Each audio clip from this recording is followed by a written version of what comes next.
So I've been to Israel many times. The whole country's a fortress.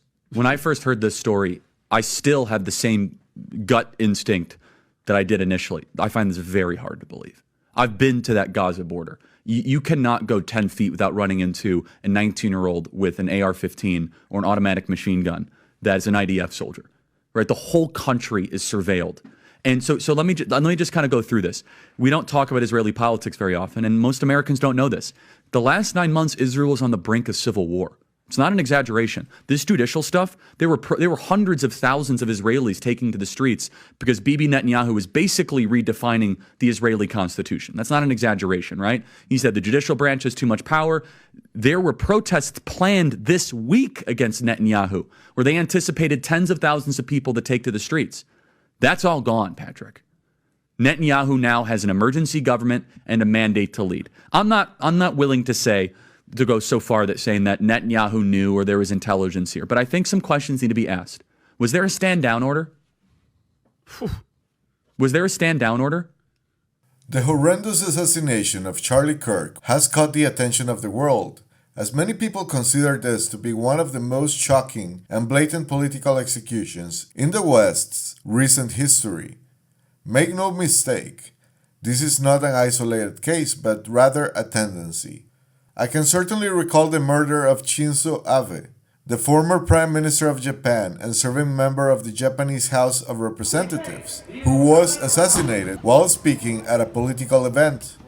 More recently, we have the murder of Miguel Uribe, a senator and pre-candidate in the 2026 Colombian presidential election, who was shot during a rally on June 7. This one affected me especially as I watched the suffering of his family at the same time I was grieving my dad's death, which happened on that very same day 2 years before. In Mexico, during the 2024 election season, 37 candidates running for various offices were assassinated. It doesn't get worse than that, clearly, and we see an evident trend. Most of these candidates stood for the conservative values they preached and had a bright political future ahead of them. In Colombia and Japan, people can blame the left with more certainty. In Mexico and the United States, despite the attempts of the media to blame the left, they are seldom credible. In both cases, we can appreciate an evident black hand pulling the strings, and it leads back to Benjamin Netanyahu and Israel. And Jewish donors, they have a lot of explaining to do, a lot of decoupling to do, because Jewish donors have been the number one funding mechanism of radical, open border, neoliberal, quasi-Marxist policies, cultural institutions, and nonprofits. This is a beast created by secular Jews. And now it's coming for Jews, and they're like, what on earth happened? And it's not just the colleges. It's the nonprofits, it's the movies, it's Hollywood, it's all of it. It's like time for you guys to wake up and say no more. Draw a line in the sand. I don't care if you hate me. Joseph Goebbels, the Nazi propaganda minister, said that the bigger the lie, the faster it will spread. Well, somebody has fabricated a monstrous big lie that Israel had something to do with Charlie Kirk's horrific murder. This is insane. It is false. It is outrageous. Charlie Kirk was a giant, a once-in-a-century talent who defended freedom, defended America, defended our common Judeo-Christian civilization. Charlie loved Israel. He loved the Jewish people. He told me so in a letter that he sent me just a few months ago. One of my greatest joys as a Christian, he said, is advocating for Israel and forming alliances with Jews to protect Judeo-Christian civilization. He encouraged me to make the case directly to the American people about how vital Israel is to U.S. national security. He told me, the Holy Land is so important to my life, it pains me to see support for Israel slip away. Now, if Charlie disagreed with a policy of mine or a decision here and there, not only did I not mind, I welcomed it. This is the essence of Charlie. This is the essence of a free country. It's exactly what Charlie stood for. And I knew that his suggestions always came from the heart, from his love for Israel and from his love for the Jewish people. A few weeks before his death, I spoke to Charlie. I invited him to visit Israel again. And sadly, that won't happen. Now some are peddling these disgusting rumors, perhaps out of obsession, perhaps with Qatari funding. What I do know is this: Charlie Kirk was a great man, and a great man deserves honor, not lies. Rest in peace, Charlie Kirk. May your memory be a blessing. First off, let me clarify two things. First, this won't be a complete analysis of Charlie's death, as I will leave this for an actual documentary to be released in about a month. To show you everything that is relevant, in this case, would take hours.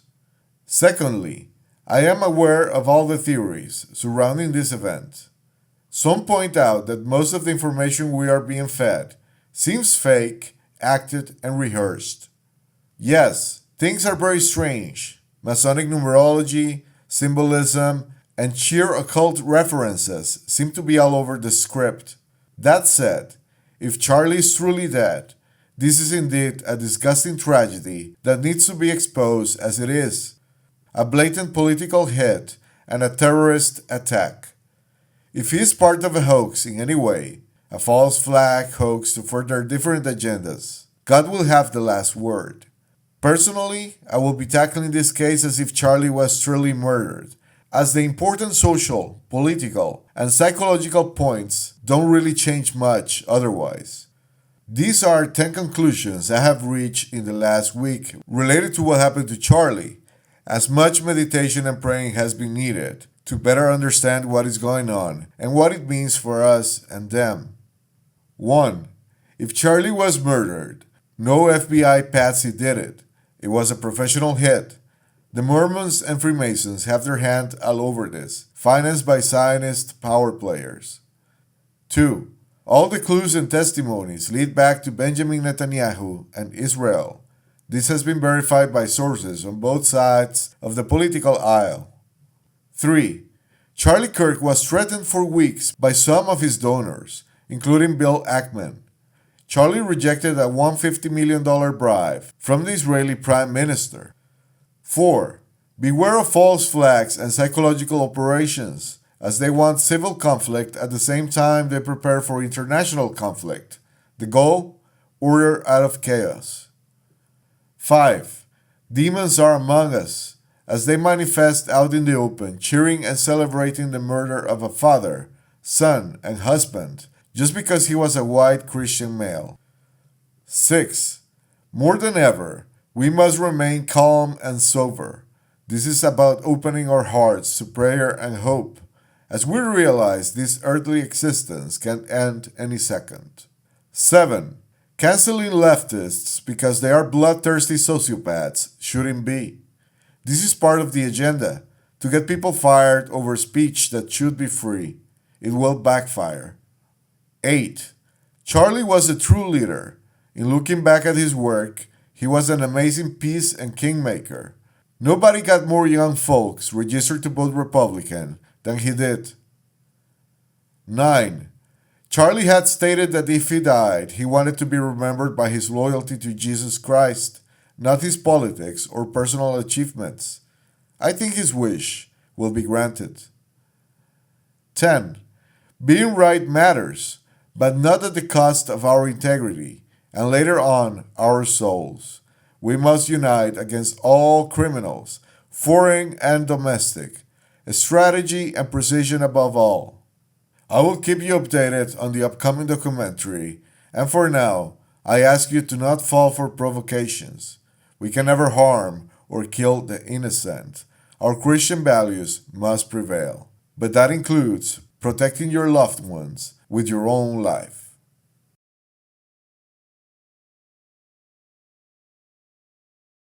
Irina Salutska arrived with her family in the United States in 2022, fleeing the ongoing war between Russia and Ukraine, her home country. Surviving the start of the war in Kiev must have been difficult, not to mention leaving your home, family, and friends behind to start a life across the pond. Last August 22, Irina was at a light rail station in Charlotte's South End neighborhood in North Carolina. Surveillance footage shows her boarding the train and sitting in front of the perpetrator. No security personnel were present in the train car, though there were officers on board one car ahead. 4 minutes later, the perpetrator pulled a pocket knife from his hoodie before stabbing her 3 times, including at least once in the neck. Shockingly, many witnesses around Irina, seemingly also African American, watch and do nothing. After the killing, the attacker can be seen dripping blood across the floor as he carries the weapon.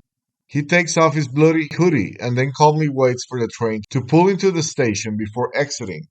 Bystanders barely seem to notice that a young woman has just been knifed to death right behind him, but eventually some come to Irina's aid, with one man wrapping his shirt around the wound. The suspect exited the train 2 minutes later and was arrested by police on the platform. Sadly, Irina was pronounced dead at the scene. The suspect was charged with first-degree murder following his arrest. The Charlotte-Mecklenburg Police Department has not disclosed any motive, and the investigation remains ongoing. The suspect, 34-year-old Carlos Brown Jr., who was fair jumping at the time he murdered Irina, had been previously arrested multiple times and convicted of robbery with a dangerous weapon, breaking and entering, and larceny, as well as being charged with assault and misuse of the 9/11 system. More than a dozen convictions dating back to 2014, and he was free to do this. Irina was still wearing her work uniform from the pizzeria when she was attacked. A young woman with good values, goals, and dreams is no longer here because of sheer hatred. On the other side, we have a bum, a filthy career criminal who was defrauding civilization just by being out of jail, in addition to not paying for his ticket, of course. Let's call this what it is, a horrid hate crime. You need some blood, bro. Man, you need some blood real bad, bro. Stab this girl. Huh? Said what? You need some blood bad, bro.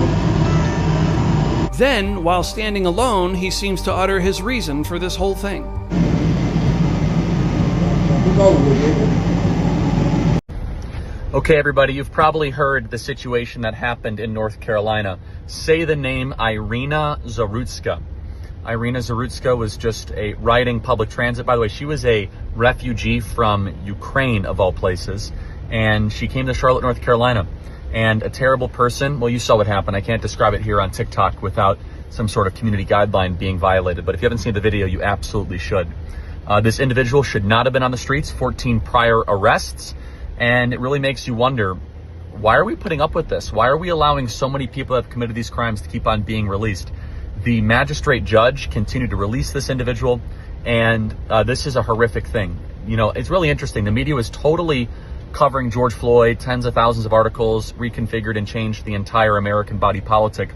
Yet when it came to Irina Zarutska, the entire media was quiet, silent. In fact, we forced them to cover the story. Why do you think that is? What was the difference between George Floyd and Irina Zarutska? Why did the left care so much about George Floyd and they couldn't care less about Irina Zarutska? What could the difference be? I wonder. Would love for you guys to leave some comments.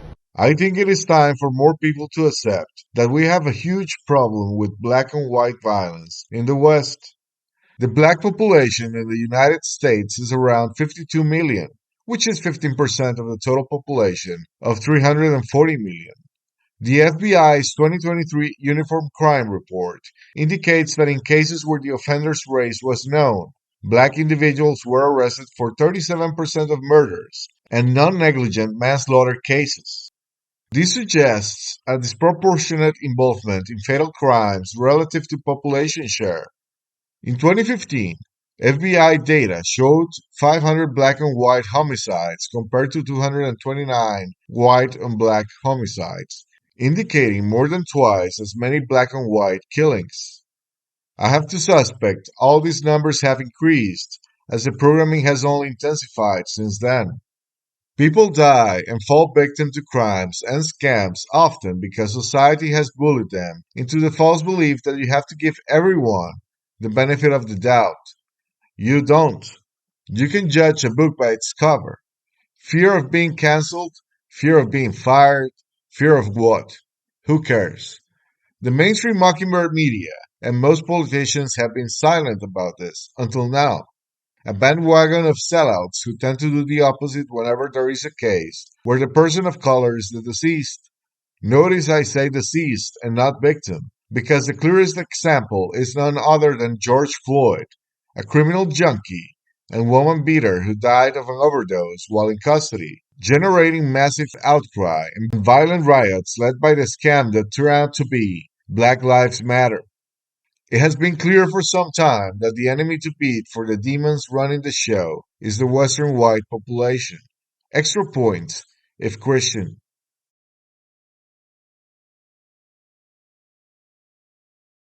There's surely an escalation in violence and even thwarted terrorist attacks during the last 2 weeks, as some sleeper cells seem to be getting activated. We have been warning everyone for a long time. Nations like England, France, Germany, and Spain are in a critical situation. Even the United States has lost some cities due to Islamic fanaticism. The religion of peace must be exposed for what it is, a twisted death cult, much like Talmudic Judaism and Hinduism.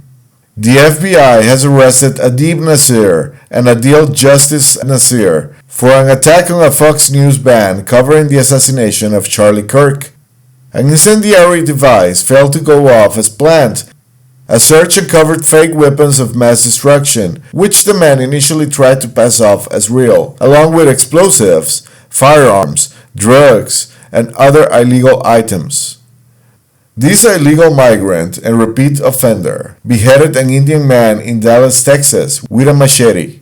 Jordanis Cobos Martinez, a Cuban national with a lengthy prior criminal record, murdered 50-year-old Chandra Nagamalaya in front of a motel in Dallas.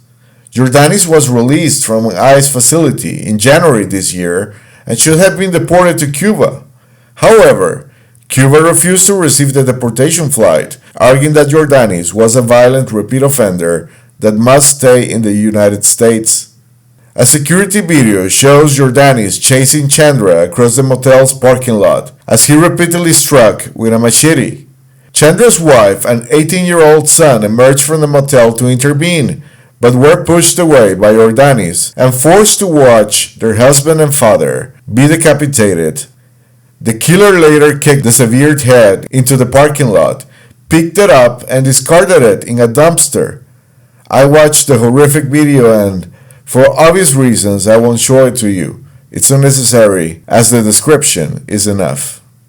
You're looking at video of the man accused of cutting off another man's head, being booked and fingerprinted into the Dallas County Jail. Jordanis Cobos Martinez is being held on a capital murder charge and an immigration hold. But for this woman, what happened in Dallas brings back awful memories. It's reshaped my life, for sure. Records show back in 2017, Cobos Martinez was accused of carjacking her in California. Released on bail, he fled the state.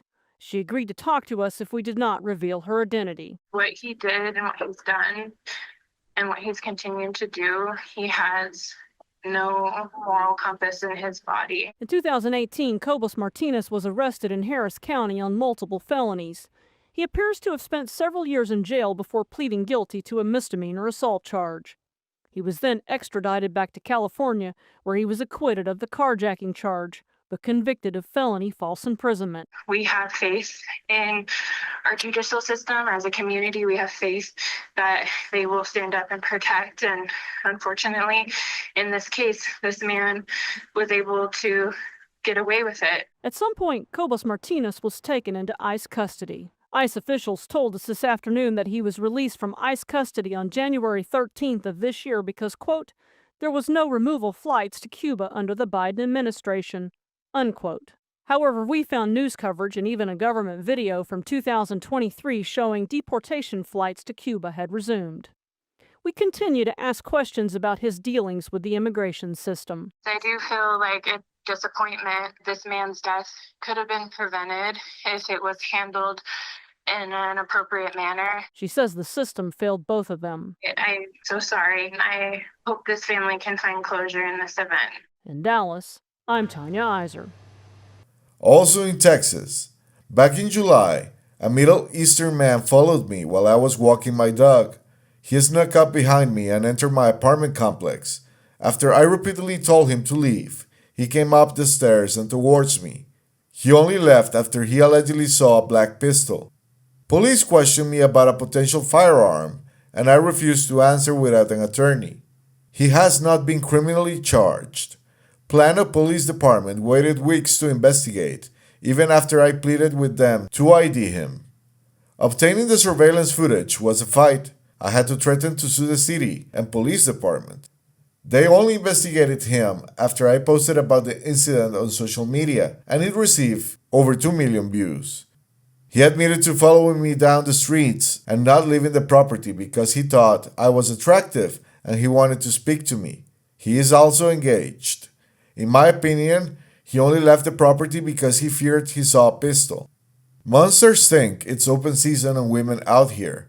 We need to begin correcting this issue before more women lose their lives. How many more white women need to be targeted in this country before we realize we have a major issue of minority men coming after us? A group of Middle Eastern men have been stealing $40 million worth of luxury cars in America and shipping them from Michigan to the Middle East. Federal prosecutors say that between July 2023 and 2025, about 400 stolen cars were collected at lots in the Detroit area, loaded into shipping containers, and sent overseas. All defendants face one count of conspiracy to transport stolen vehicles and one or more counts of transportation of a stolen vehicle. If convicted, each faces a maximum penalty of 10 years in prison and a fine of $250,000. A 41-year-old Moroccan man has been arrested and sent to prison, accused of sexually assaulting his ex-partner, a Spanish woman in the Basque Country. On September 5th at around 4:30 p.m., several people walking through Arriaga Park in the capital of Alava heard a woman crying and saw a man lying on top of her, so they alerted the Basque police. When the officers arrived, the victim ran toward them, and in the surrounding area they located the man, who was naked from the waist down. The Basque Department of Security explained that the woman said she had arranged to meet with her ex-partner to ask him to return her personal belongings, and that while they were in the park, the man restrained her in order to rape her. Arriaga Park, one of the largest in the city, has a recent history of violent incidents. Last April, 2 individuals were arrested after stabbing a young man in an attempt to rob him. In July, during the Santiago Festival, a 21-year-old man linked to the Trinitarios gang was arrested on suspicion of raping a teenager at knife point. During the La Blanca festivities, 2 serious sexual assaults and up to 4 additional complaints of sexual harassment were reported. Last August 30, also in Bilbao, a migrant of Maghreb origin was arrested accused of sexually assaulting a 24-year-old woman in his home. The investigation began when the visibly shaken girl tearfully told a friend that the 19-year-old man had disrespected her wishes despite her constantly refusing to have sex.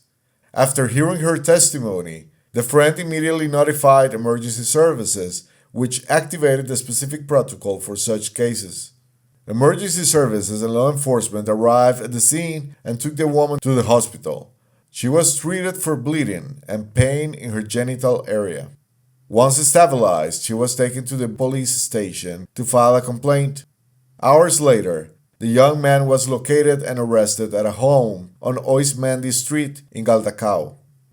Early on Sunday morning, officers from the regional police arrested a man on suspicion of sexually assaulting a minor in Berriain, a town currently celebrating its patron saint festivities. The events that led to the arrest took place at around 7 a.m., when the man allegedly touched a 15-year-old girl inappropriately. Afterwards, the minor left the scene, but was followed by the same man who made various sexual proposals to her. Scared by what was happening, the victim called for help. With the information provided by the minor, the officers arrested a man of Moroccan origin a few minutes later, who was taken to the police station as the alleged perpetrator of a sexual assault. In total, the Basque Country recorded 377 sex-related crimes during the first half of 2025. On September 1st, another sexual assault occurred in the town of Alcalá de Henares. The National Police arrested a 46-year-old Peruvian man early Monday morning accused of raping an 18-year-old Spanish woman in the town's Sementales de Fondres Park. The incident occurred around 3:30 a.m. when the young woman was approached in the park on her way home by a drunk man. The attacker forced himself on the teenager and raped her twice. The victim was able to call her friends and report what had happened to her. They called the National Police. The sexual deviant admitted to the crime and was taken to the police station. The young woman was treated by a Suma ambulance and later transferred to Alcalá Hospital. On June 28, another 21-year-old woman was raped by a man of the same age, originally from Mali, who was being treated at the Emergency Reception and Referral Center in Alcalá de Henares. The attack occurred on a dirt road surrounding the Primo de Rivera barracks, which houses this center. The perpetrator of the sexual assault was arrested days later, and the judge ordered him remanded in custody. According to the latest crime data provided by the Ministry of the Interior, crimes against sexual freedom in this region have increased by 58.6%, rising from 29 to 46 in the first 6 months of the year, compared to the same period in 2024. The final stage of one of the world's leading cycling races, La Vuelta de España, had to be cut short as violent anti-Israel protesters gathered at the finish line to attack cyclists in protest against an Israeli team being allowed to participate. Danish Jonas Vingegaard was declared the champion despite the terrorism present in the competition. Catalan police arrested a 23-year-old Moroccan man in Olot, Girona, for allegedly committing a sexual assault involving penetration against a minor. The incident occurred Saturday 6 outside the concert area of the Tura Festival, held during that weekend in the town. The attack took place around 1 a.m., according to the young woman's complaint, who named two men as the perpetrators. The emergency medical system treated the minor at the scene. The second suspect has been identified as a Moroccan as well. The teenager has been referred to specialized care during the reporting, recovery, and reparation process. An additional report states that another minor was raped by two suspects 2 hours before this incident, but it has not been confirmed that the crime was committed by the same man. Since that violent Saturday, a woman has been lying in bed in a coma after two Moroccans savaged her to steal her scooter in Valencia. It happened in the old Turia riverbed. The woman was returning from work. She suffered facial and shoulder fractures. The poor woman also had a severe stroke as a result. She has undergone surgery and remains under intensive care. African migrants killed at least 70 fellow passengers on a boat bound for Spain. The vessel heading for the Canary Islands broke down and drifted 400 kilometers off the coast. According to accounts from some of the survivors, the boat set sail from the African coast with more than 300 people on board, but only 251 managed to reach the island. The exact number of deaths is still unknown. They may have died violently on the boat or after being thrown into the sea. 2 people suffered minor injuries after an attempted robbery in Largo de São Domingos, in Rocio, Lisbon, last Friday, September 5th. 1 person has been arrested and a suspect is on the run. The incident was alerted at 9:15 p.m. 2 foreigners allegedly tried to rob a man leaving work. There was resistance, confusion, and 2 people were injured. One of the suspects and the victim himself. Both were taken to São José Hospital with head and abdominal injuries. It is rumored the perps are of Argentine nationality. A 47-year-old woman was stabbed on Wednesday morning, September 3rd, at a gas station in Odivelas. The PSP was called to the scene and managed to detain the attacker. Shortly before 8 a.m., the man entered the establishment and started threatening people. He grabbed the victim and held a pair of scissors to her neck. The staff and police tried to dissuade the man unsuccessfully. Failing to comply, a police officer shot the man in the leg and arrested him immediately afterwards. The Polizia Judiciaria is investigating the case. The victim, who suffered minor injuries, was taken to the hospital and already released. A man who went on a stabbing rampage in the southern French city of Marseille injured at least 5 people before he was shot dead by police. Local prosecutor Nicolas Besson confirmed that the attack was carried out on Tuesday afternoon, September 2nd, by a Tunisian national with legal residency status. Besson said that the suspect had been expelled from his hotel for not paying his rent. He returned armed with 2 knives and a baton, first attacking someone in the room he had previously occupied. He then attacked the hotel manager before turning on the manager's son and stabbing him in the back. The prosecutor added that the man continued his rampage in a nearby snack bar and in the streets, trying to injure people at random before he was neutralized by the police. Ashur Sarnaya, a 45-year-old devout Iraqi Christian confined to a wheelchair, was a member of the Assyrian Chaldean community and a regular attendee at Saint Ephraim Church in Lyon. Every evening, he hosted live streams on social media discussing Christianity. During one of these streams, he was viciously stabbed in the neck. The jihadist awaited Sarnaya at the foot of his home and struck him in the carotid artery before fleeing on foot. In his videos, Ashur discussed his faith and disagreements with Islam, and he had repeatedly received threats online because of his beliefs. On Sunday, September 7, a Syrian fake asylum seeker hunted down a woman in broad daylight in Magdeburg, Germany. Witnesses watched in horror as he chased her through a pedestrian street with a knife, closing the distance while she ran for her life. She tried to escape into a building, but he forced his way in after her and stabbed her repeatedly until she collapsed and died on the floor. Police in the western German city of Essen took a suspect into custody after a teacher was attacked with a knife at a vocational college on Friday, September 5th. Special SEC police units, akin to a SWAT team in the United States, had been deployed after reports of the stabbing. The victim was injured in her stomach and had to undergo emergency surgery. No additional details of her condition have been provided. The suspect is believed to be a second-generation or first-generation migrant, 17-year-old, who attends the school. Police said they used firearms in the arrest near the Essen train station, during which the suspect was injured. Tragedy struck during the vacation 2 young Hungarian tourists were enjoying in Sicily. The girls, who were staying at a hostel in the Catania area, were brutally gang-raped by 3 Moroccan immigrants aged 21, 22, and 24, all without Italian residence permits. The 3 were arrested by the police after being caught near the van they were using, which was located thanks to a tracking device activated on one of the victims' cell phones. According to the investigators' reconstruction of events, the tourists had agreed to let the 3 young men take them to their hostel. An innocent ride turned into a nightmare.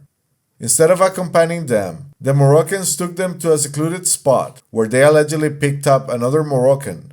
There, the young women were allegedly forced to consume cocaine, and despite their repeated refusals, were subjected to sexual acts during the journey to another destination.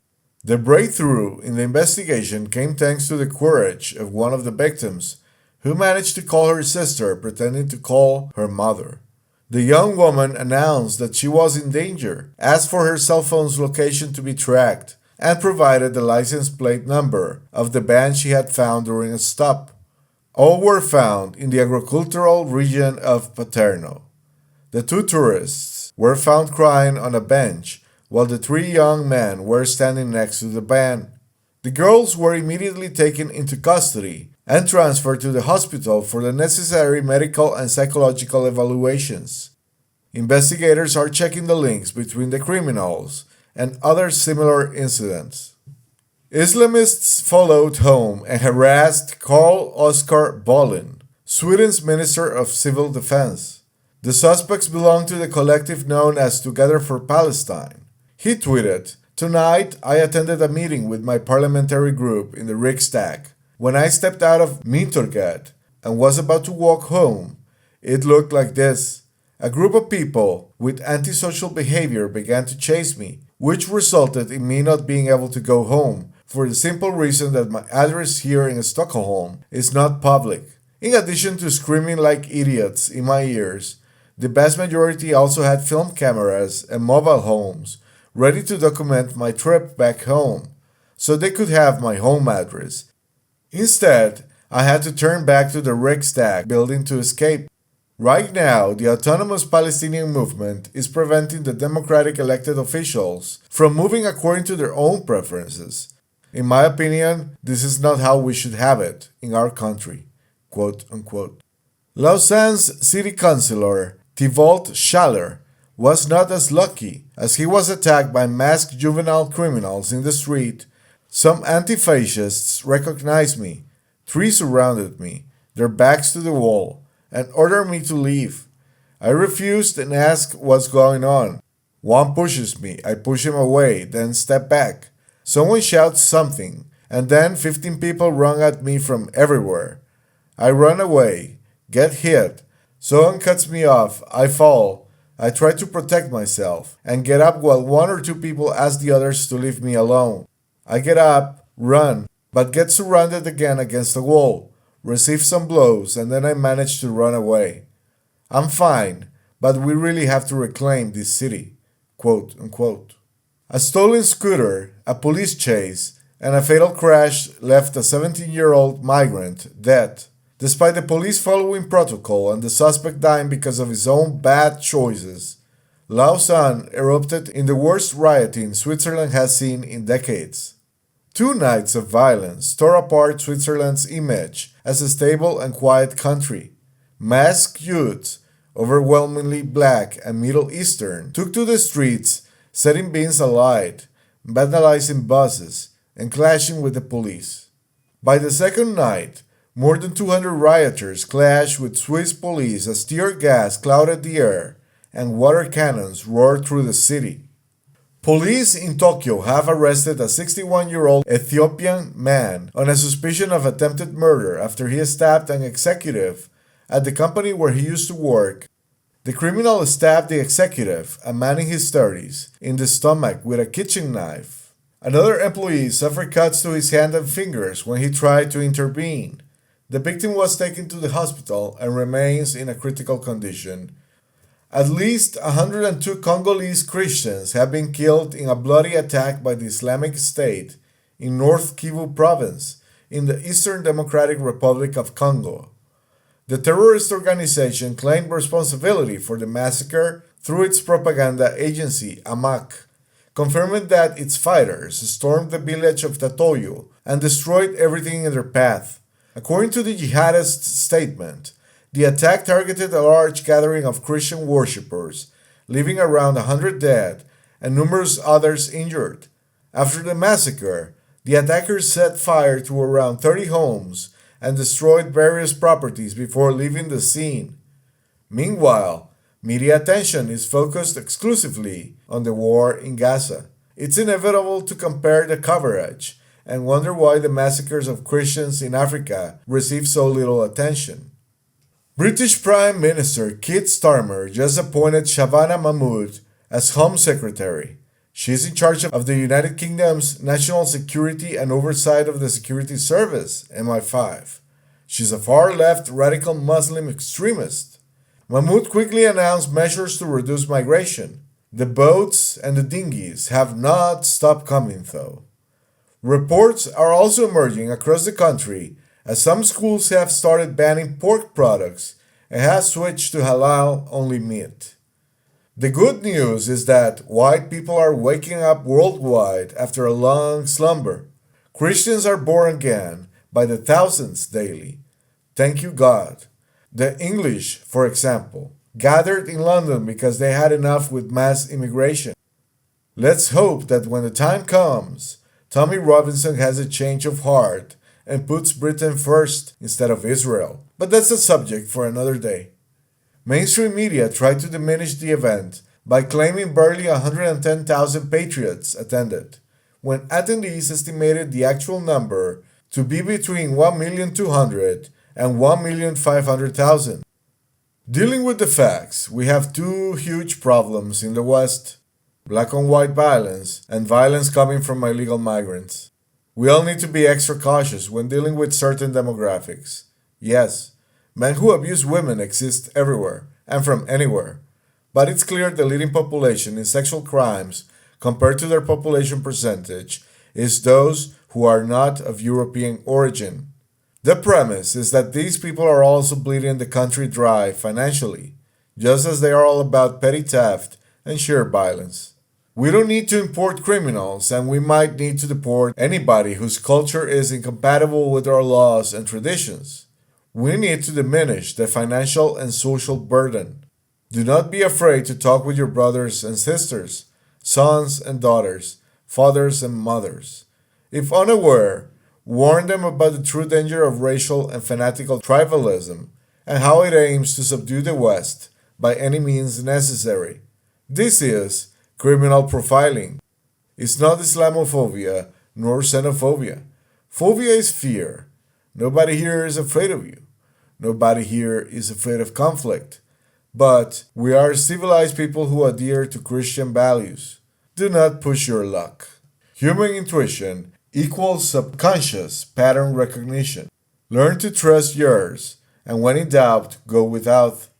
But added to all this, do not fall for the traps of the predatory class. Racial and religious civil war is what they're after. They brought you the problem, they want to create a vile reaction, and then they want to offer you a solution that is going to cost way more long term. Do not take it. Beware of psychological operations. Do not fall for false flag operations like J6. We have an extremely complicated paradox.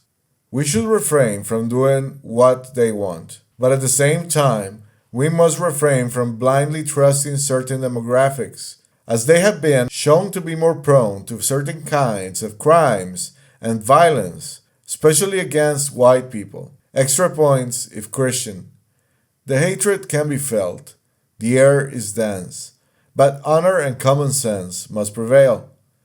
Everything we do must be calculated and aimed at preserving life and innocence. If the time comes when violence is unavoidable, then we will fight and protect our own with strength and honor. Paradox aside, and easier said than done, we must find a way to unite with those who respect the law and the nation. This is the only way to counter what they want. Unite against all criminals, foreign and domestic.